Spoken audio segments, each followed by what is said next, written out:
Warning, this video may contain content that may not be suitable for children or anyone else that is easily offended. Strong language, graphic content, nudity, bad jokes, and a possible idiot, aka myself, may be featured in the following clip. Viewer discretion is advised. It is not responsible for any damages that you receive watching this video.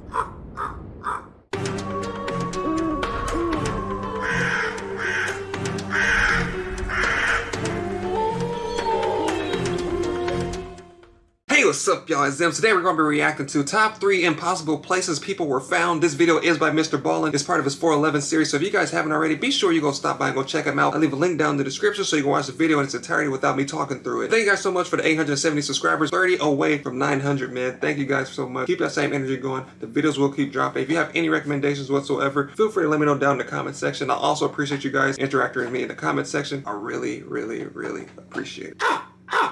Should have got a Pop-Tart or something. I'm kind of hungry, low-key. Eat through the video. Under baffling conditions in the woods of North America. Facts. One former police detective named David Politis has begun investigating these strange disappearances in his incredible books. Yeah. It's called Missing 411. You can find links to that in the description below. Today we're going to be looking at 3 of his cases that, even amongst thousands of strange disappearances, these rank as some of the most bizarre. But before we get into today's stories, if you're a fan of the strange, dark, and mysterious, delivered in story format, then you come to the right channel, because if that's what you do, we go level 3, 4, maybe 5 times every week. So if that's of interest to you, I'm a fan, boy. But when they start to fall, just walk away. Also, please subscribe to our channel and turn on all notifications so you don't miss any of our weekly uploads. Alright, let's get it. You already know what's up. I'm the best guy for advice, tips, all that stuff. I'm a detective. Detective Zems on the scene. Watch this. I know the answer to all these cases. The awful dark. On May 14th, 1950, 2-year-old Jackie Copeland was playing with his 3 older sisters at a picnic in Pleasantville, Pennsylvania. This picnic was for Jackie's father's company, so there was lots of parents and lots of other kids there, and it was located on this hillside that was right up against a very swampy forest. Jackie's parents had been keeping an eye on Jackie and his 3 sisters while simultaneously trying to have conversations with some of the adults. And at one point, they got so sucked into a particular conversation that for a little while they were not looking at their kids. I already found out the case. Irresponsible parents. That's what it was. They said they were watching a kid, and then he said they stopped watching them. If you're at a place that big, you have to be aware of your surroundings. You have to keep your eyes on your kid. You have to realize that kids are super curious. If they see something that looks fun or they don't know what it is, they're going to go investigate because they don't have that fear to know that something's going to be wrong. You know what I'm saying? Man, you got to pay attention, man. Finally stopped talking to this person and turned to look. Jackie was gone. In a panic, the parents rush over to the daughters and they ask them, where's your brother? Where's Jackie?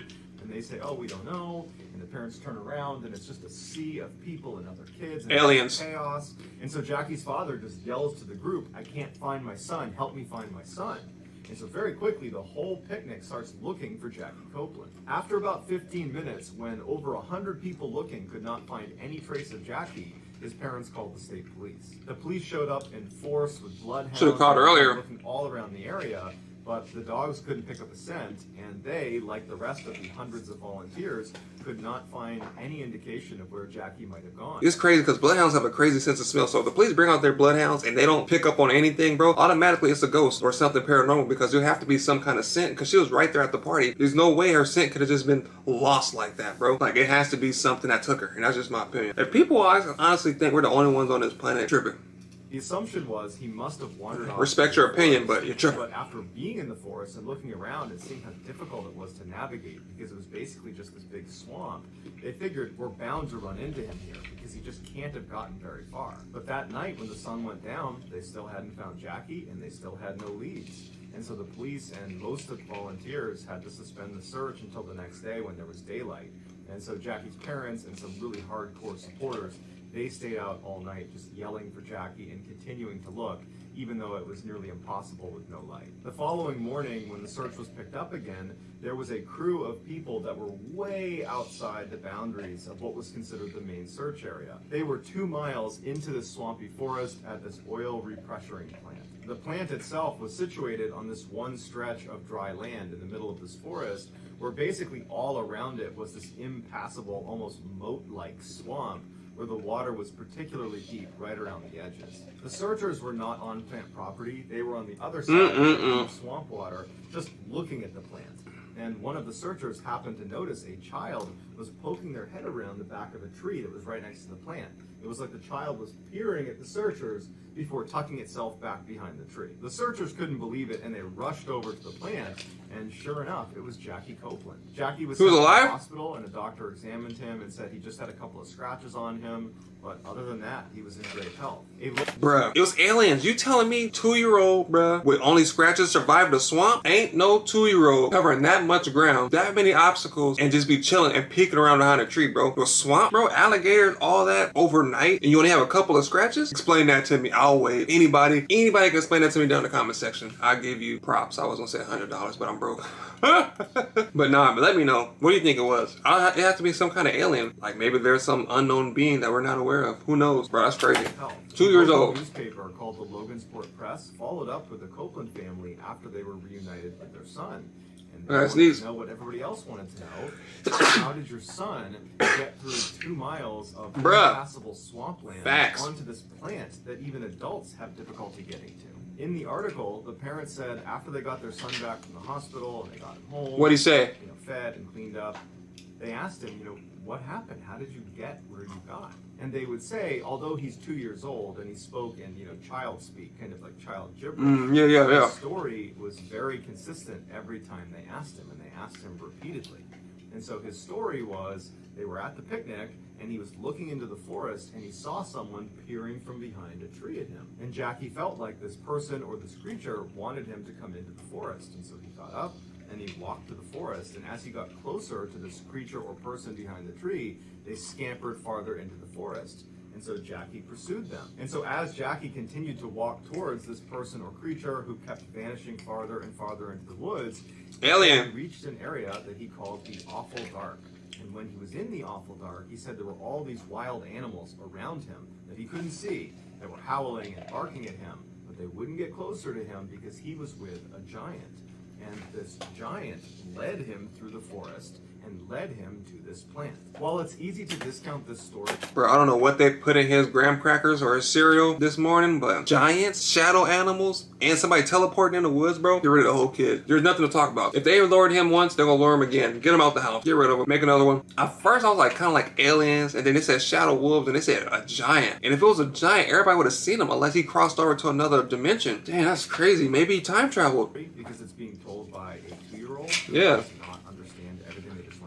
What's not easy it could have been a tall man. How Jackie wound up 2 miles away on this plant, which meant he would have crossed a 2-mile stretch of impassable swamp. Wearing Ninja Turtle shoes. That's what the searchers were saying. It's not possible for a 2-year-old to cover this distance. So the only rational explanation is Jackie had help getting to this plant. And it's also interesting to consider the fact that when Jackie was found by the searcher at the plant, he described Jackie as peering from behind a tree, like he was kind of hiding from the searcher. Police will just make up any kind of excuse there is to not say something exists. It was like, oh, maybe somebody helped him. Yeah, they're going to help him, take him further into the swamp and then leave him there. Say, hey, peek around the tree a couple of times. Like, no, bro, just accept the fact that it was a ghost or something. It's the same behavior that Jackie described this person or creature doing to him when he was at the picnic. And so between Jackie's story staying fairly consistent for a 2-year-old and him mimicking the behavior of that person or creature he saw in the tree line, it's led people to speculate that while Jackie certainly may not understand who or what was calling him into the woods, that there's a real possibility that there really was someone or something that was watching Jackie from the tree line and got him to come into the... It couldn't be a adult because, adults are like, what the? Oh, no, I'm not going in there. But kids, like I said in the beginning, they don't know fear. They just know curiosity and stuff. They don't know what that is. They're like, hey, I've never seen that before. I'm going to go towards it. If it was a regular person, they probably never walked because there's a bunch of people at the party. And she didn't walk towards them. She walked towards something she's never seen before, which leads me to believe it was some supernatural creature that we don't know about. Start abducting some adults, not me, but start abducting some adults. Let them tell what happened to them. But when adults tell the story, they're like, oh, he's crazy. When the kids tell it, oh, it's an imagination. Like, damn, y'all don't believe nothing. Gee whiz. Gee Willikers, Batman. On February 7th, 1970, 16-year-old Jeff Haig was hiking along the Appalachian Trail with his Boy Scout troop. Jeff had been a Boy Scout for 3 years, and he had been on similar hikes in the past, and so he was very comfortable with hiking, with camping, and... What is it like to be a Boy Scout? The hike they had planned was only about 2 miles long, and it was a beginner trail that was very well marked, and it was broad daylight, so it was a very easy hike to make. About 3/4 of the way through their hike, the Scoutmaster had the group stop, and sit down and take a break. And Jeff wound up being the last one to kind of make it into this rest stop. He had kind of fallen behind the group. He looked tired and ragged. And the scoutmaster asked him, are you okay? Do you need food? Do you need water?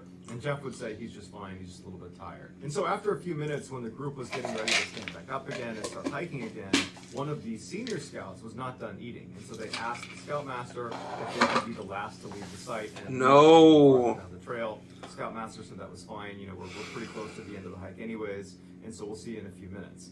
And so, bad instructor. Nope. I'd be like, nah, you stand right here where I can see you. Jeff, the scoutmaster, the rest of the troop, they all get up. They start hiking down the trail while this one senior scout stays back to finish eating. After only a few minutes of walking down the trail, Jeff once again began falling to the back of the line until he finally stopped, and he called out to the scoutmaster and said, he's not feeling great. He's going to sit down in the middle of the trail and wait for the senior scout, who he knew was still eating at the rest stop. He said he was going to wait for him to catch up with him, and then he and the senior scout would walk together the rest of the way. Don't leave your friend, man. Now, at this point, the scoutmaster's thinking they're only about 5-10 minutes from the end of the hike, and so he didn't want him to sit there, but he figured, okay, he's tired. The senior scout's going to be coming through this really well-marked trail any minute, so not a big deal. Do you know how long 5 or 10 minutes is in the middle of nowhere? I mean, there's a trail, but 5 or 10 minutes, a lot can happen in 5 minutes, let alone 10. Like, you better look up some historical facts. 10 minutes is a long time, man. A lot can happen in 10 minutes. Jeff, no big deal. We'll see at the end. And so the scoutmaster, along with the other scouts, makes their way to the end of the trail, which comes to an end in a parking lot. They turn around and they just wait for Jeff and the senior scout to come out of the trail. A couple of minutes later, the senior scout emerges, but there's no Jeff. And so the scoutmaster goes over to him and he says, where's Jeff? And the senior scout is like, what? I didn't see Jeff. I was alone, and then I walked down the trail and I didn't see anyone. And so the scoutmaster's like, Jeff was sitting in the middle of the trail, like maybe a couple hundred meters away from you. I hope this kid's still alive, man. The scout says, no, I didn't see him. And so in a panic, the scoutmaster and the rest of the scouts ran back up the trail because it wasn't that far to get back to that rest stop. And they're looking for signs of Jeff the whole way, and there's none. At the rest stop, they turned around and were yelling for Jeff the whole way back down to the parking lot. And again, they didn't see him, so they hopped in the van they had left in this parking lot, and they drove to the park headquarters where they informed Park Services that they're missing one of their scouts. The Park Service immediately sent teams out to the area where Jeff had gotten lost, and they called the police, who sent out a whole nother crew of people to assist in the search. Considering how well marked the trail was, everybody was baffled that Jeff could get lost so quickly and so completely. Do you guys understand my frustration? Why do people have to split up? What's so hard about sticking together? What's so hard about completing the trail together? Like, you couldn't wait that 5 or 10 minutes for me to catch up. Like, if I'm tired, like, wouldn't you want to wait for your friend? Like, all right, well, see you at the parking lot. Like, no, man, just wait for him. Now this kid might not even be alive anymore. May not even be found because they decided to split up. They walked there at 5 or 10 minutes. That scoutmaster, bro, he's going to have that on his conscience for the rest of his life if this kid is not alive. Luckily, Jeff had a pack on that contained warm clothes, a sleeping bag, food, water, and matches. And so they're looking around, and there's snow on the ground, and it's already starting to snow some more, and they're thinking, he does have basic survival skills, and he's got some supplies. He should be able to survive alone out here for a couple of days if we can't find him. Over the following week, despite hundreds of people out looking for Jeff in this area, they couldn't find him. And making matters worse is the temperature was plummeting every single day to the point where every night was well below freezing. On the 16th, almost exactly a week from when Jeff went missing, they made a big discovery. They found his pack sitting on a rock in the middle of this icy river, where the only way it could have been placed on this rock is if he was standing in the water, which would have been at least waist deep. And even more strangely is all the contents of the bag had been pulled out and placed neatly on the rock, as if someone was taking careful inventory of what was inside. And it didn't look like anything was missing. Although at the time there was no good theory as to why the pack was where it was and why it looked the way it did. I can't explain this one. Basically everyone could agree to at this point is, now that Jeff does not have his supplies, he's almost certainly dead or going to die soon. And sure enough, 2 days later, Jeff's body was found approximately 1,000 meters upstream of where the pack had been found in the river. Jeff was found sitting up against a tree, His jacket was unzipped, his pants were unzipped and pulled down slightly. He did not have a hat on, he didn't have gloves on. He had removed his socks but put one of his boots back on. His body didn't have any scratches on it and he didn't have any broken bones. It was determined he died from exposure. So with Jeff's discovery, there were naturally a lot of questions. The first one being, why did Jeff wade into an icy river and just set up his pack and then take everything out and lay it out on this rock, only to then abandon his pack and walk 1,000 meters upstream and sit down at a tree and start taking his clothes off? And even that makes no sense, yeah. Leave his pack and go upstream to that tree. He would have known that if he doesn't go back down to get the contents from in that pack, he's going to die. He's going to die. His legs weren't broken. Facts. He could walk, but he didn't. Bro, this is so frustrating, man. Just stay together. I can't stress that enough. If you go somewhere, man, and you come with, I think I said this in one of the other videos. If you roll with a certain person, you leave with that person. If you came with a group, you leave with that group. There is no splitting up. There is no spending the night. There is no go ahead, I'll catch up later. It's none of that, bro. You are coming home with me. I'll make sure if I have to drag you into an Uber or my car, you're coming with me, bro. Try to, like, I can't even begin to guess what happened, because why would he go into icy cold river, which he's a Boy Scout, which means he's smart. He knows how to survive in the wilderness or some type of method of surviving. And you're not about to just sit your stuff down and then walk down the water and then take your clothes off and die, which he probably kind of has hypothermia, or somebody did that. But who would jump in icy cold water, unpack his stuff, and then walk him down there? He had no scratches, no broken bones or anything. Like, what would do something like that? Nobody's about to get in icy cold water, because I mean, they'll have to get into the cold water, then they're going to die from hypothermia. So it's just like, what the heck? At the tree until he died. And regardless of the pack mystery, why did he leave the trail in the first place? Exactly. The last thing he said to his scoutmaster was he was going to sit on the trail and wait for the senior scout to finish eating and come meet him. Exactly. And also, he said he was tired. So if you were tired, why would you walk even further and then go in the river? Which makes no sense. Not indicating that he was going to go anywhere. He was actually saying, I'm going to be right here. So there's nothing about his behavior that indicated he wanted to voluntarily leave the trail. Exactly. Based on what they saw, it looked like as soon as his scoutmaster turned around and walked down the trail, Jeff must have hopped up and ran off the trail and jumped into the river and taken his pack off and ran up to the tree and taken some clothes off and sat down and slowly died. Now, of course, none of this makes any sense. It doesn't. Unless you consider an alternative theory put forth by people involved in the search. And that was, Jeff was abducted. In that moment of time when he was sitting on the trail and his scoutmaster had walked away and the senior scout had not finished eating yet, so had not seen Jeff yet, while he's sitting there by himself, somebody was in the tree line watching Jeff. But who saw this moment of weakness and rushed up and took him. But who would go in the water? It does explain a lot of the strangeness around the scene where Jeff was found, but it requires someone to abduct Jeff for no clear reason. They weren't even interested in Jeff. They brought him down to the tree and then were just kind of curious about him. They didn't physically harm him. They kept him from going anywhere, and that ultimately harmed him. But the pack got attacked. And then after he passed, or shortly before, they just took his pack and were rifling through it and putting it on the rock and looking at each piece inside the pack. in the water. They didn't take anything. They left it where it was.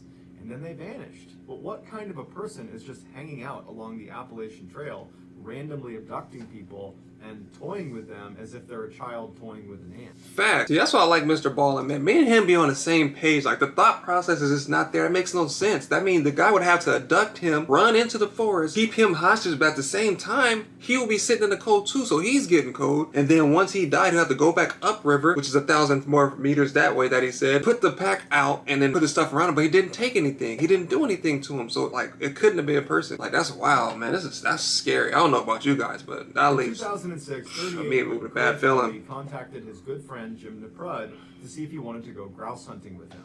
Grouse are a type of game. Jim agreed, and the pair decided to meet at the Red Lake State Wildlife Management Area in Foretown, Minnesota, which was not far from where either of them lived. So the two men, along with Jim's dog named Sammy, arrive at the campsite on October 16th. They get out, they start setting up the campsite, putting the tent up, getting all the food laid out, and that's when Jim realizes they did not bring gasoline. So he says to Corey he's going to go into town and get some gasoline. Corey said he would stay back and continue setting up the campsite, maybe go out and get some firewood, and he would look after Sammy while Jim was gone. When Jim pulled away from the campsite, he turned and saw Corey carrying a shotgun with Sammy by his side walking into the woods.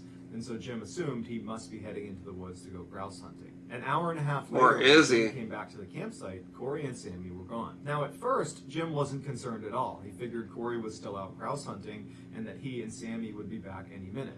And so Jim hops out of his truck and he continues setting up camp. He goes out and gets some firewood. The whole time he's kind of looking around the woods, waiting for Corey and Sammy to, make a sound or show themselves, and they don't. And as the sun goes down, Kidnapped. Jim's starting to feel a little bit more worried. And so he gets his phone out and he tries calling Corey, but the cell phone reception's so bad, he can't place a call. You should have Jim knew been Corey called was him, extremely man. competent in the outdoors. He was an avid hunter, and he knew this area really, really well. However, he thought it is possible he could have gotten turned around while he was out grouse hunting, and so I should signal where the campsite is. What is a grouse? So for several hours, Jim honked his horn and flashed his truck's lights in hopes that Corey would see or hear him. Finally, after midnight, when Corey and Sammy had not returned, He found them. Jim decided, you know what, I'm psyching myself out. I'm sure they're fine. They'll be back in the morning. I don't know what happened, but I trust Corey can handle Call it. the So Jim falls police. asleep, and very early the next morning when he gets up, he's looking around hoping he's going to see Corey and Sammy. They're still not there. And so Jim begins to search the area himself. No, Jim walks don't do 2 that. miles into this forest. It's very thick. It's very swampy. He sees no sign of Corey or Sammy, and he's yelling for them. He's trying to call Corey on his phone, but there's no reception. And so he turned around and walked back to the campsite, now trying to dial 911, but even that wasn't going through. It was a total dead zone.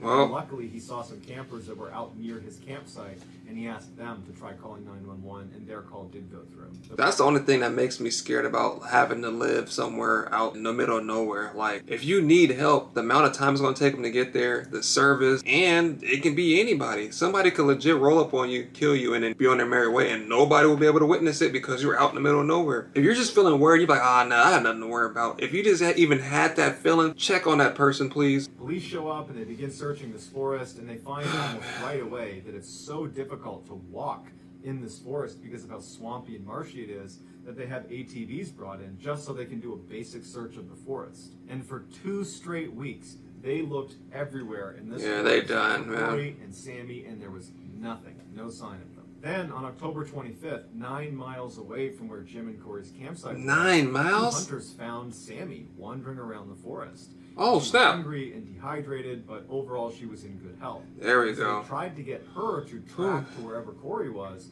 but she wasn't doing it. At this point, the focus of the search was shifted to where Sammy was found, and they began searching that area, and 3 days later, they found Corey's cigarettes and his lighter. The following day, they found Corey's overalls, socks, and sweatshirts, now 14 miles from where Jim Oh and my Corey's God, campsite he's was. stripping and Even going. after finding all these things that belonged to Corey in a relatively small area, they looked and they couldn't find Corey. And then the weather started to get really bad, and it started to snow in the area, and they had to postpone the search. The search was So he pretty much stripped butt naked each mile he was going, and he's probably somewhere naked right now. And I don't know why. started up again in mid-November, and they brought out all these scent-sniffing dogs, and they searched that area near where all his things were found for 13 more days. But again, they couldn't find anything. And then another wave of bad weather came in, and they had to postpone the search again, this time for the whole winter. They began looking for Corey for a 3rd time the following year on April 28th by flying a plane over the area where all of his clothes had been found. And they spotted were him. able to spot Corey's body. He was laying right in the middle of the swamp, right in the middle of the tall grass. It was determined he died of hypothermia on the first night he went missing. Oh, which that means explains he had to it. run a mind-boggling 14 miles through this forest before winding up in the swamp.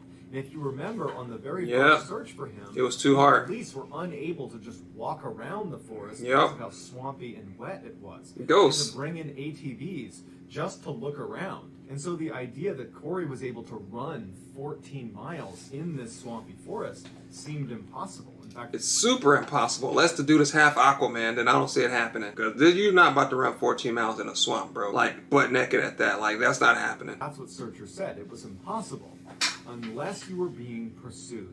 If you think your life is in danger, you will do things that you cannot do unless your life is in danger. Adrenaline makes it that way. Lending credit to the idea he might have been pursued by someone By or who? something is where he was found. He was found in the middle of the swamp, in the tall grass. There was a hard-packed path about 15 feet away from where he was found that he could have very easily gotten to. But he chose to be in the swamp, in the tall grass. So you got to ask yourself, if you were in Corey's position, and you had the choice between standing in knee-deep water in the middle of a swamp in the tall grass where there are other dangerous predators in the swamp, or you can just stand on a path and be safe, which would you choose? It depends on the amount of danger I'm in. So I'll see where he's going with this. So I'm going to say he was hiding from something. Something was trying to get him, and he ran to hide in some tall bushes. And no matter how cold it was, whatever it was, scared him enough to leave. Maybe he got paranoid and just started running and started hearing things. At nighttime, when you're in the woods, sometimes you hear things that are not there. And sometimes you may be hearing the thing that you might be hearing. This kind of sucks. And at the same time, it's kind of like if they both went into the woods or a swamp together, why did only he run across 14 miles? Why was she fine at starving? You know, she didn't get hypothermia. So it kind of leaves you like a lot of open questions. Like, there's so many questions that you can ask during this case. It's just like, one thing was chasing him, why didn't it chase her? You know what I'm saying? Obviously, you choose the path under normal conditions. Exactly. If you were trying to hide from someone, bruh, facts. Me and Mr. Ballen are twins. Saw Corey, he was walking into the woods with Sammy. Yeah, I don't see the resemblance. His shotgun. But when they found Corey in the marsh, there was no gun, and in fact that gun was never recovered. But they did find an expended shotgun shell casing basically along the path they think Corey took to get to the marsh. So he shot something. He had a cell phone on him, but from what I read, it looked like either he didn't use it or he just never had any service. Corey's death was ruled an accident, even though many people believe it's far more likely he was being pursued by a creature someone or something, because it's just not normal human behavior to, in the middle of the night, get up and run 14 miles through a swamp. 14 miles, bro. Do you know how far 14 miles is? Today's video, let us know in the comments what it is and where you found it, so give us the timestamp. And if you're the first to do that, we'll pin you at the top of the comments section. If you enjoyed today's video and you haven't done this already, please do a trust fall with the like button, but when they fall backwards, move out the way. Also, please subscribe to our channel and turn on all notifications so you don't miss any of our weekly 3, 4, even 5 video uploads. If you want to get in touch with me, you can direct message me on Instagram or facts. on Twitter. You respond. Both platforms is the same. It's JohnBallen416. I also have a ton of content over on TikTok where my username is Mrballen. If you have a story suggestion, please submit it to our subreddit just called Mrballen. It's linked in the description below. So whether I see you on Instagram, Twitter, TikTok, Reddit, YouTube, or some combination, just know that I really appreciate your support, and until next time, that's going to do it. See ya. I don't know. What do you guys think? I think the worst story was that last one. It kind of makes me like wonder, what was you shooting at? And the fact that he got off one round, which means something was chasing him. He shot it and then he dropped it and ran as fast as he could and somehow got hypothermia, or he lost his clothing on the way getting caught on branches and stuff. And then they both split up because they both got chased by the same thing, but they never mentioned what Sammy thought about what happened to him. Did she see it too? Or did it happen when they split up? Or did that thing make them split up? Like, I have so many questions, man. But you guys haven't already, be sure you swoop down to that description box and go watch the original video without me pausing it and stopping it so you can watch it in its entirety. Let me know which story caught your attention. What do you think happened? I'm curious to know what you guys think may have happened, or what's your thought of it, or what creatures you may think have done it. I don't know. There's a lot of supernatural people out there, so I don't know. Let me know down in the comment section. But again, thank you guys for watching, and I'll see you guys next time.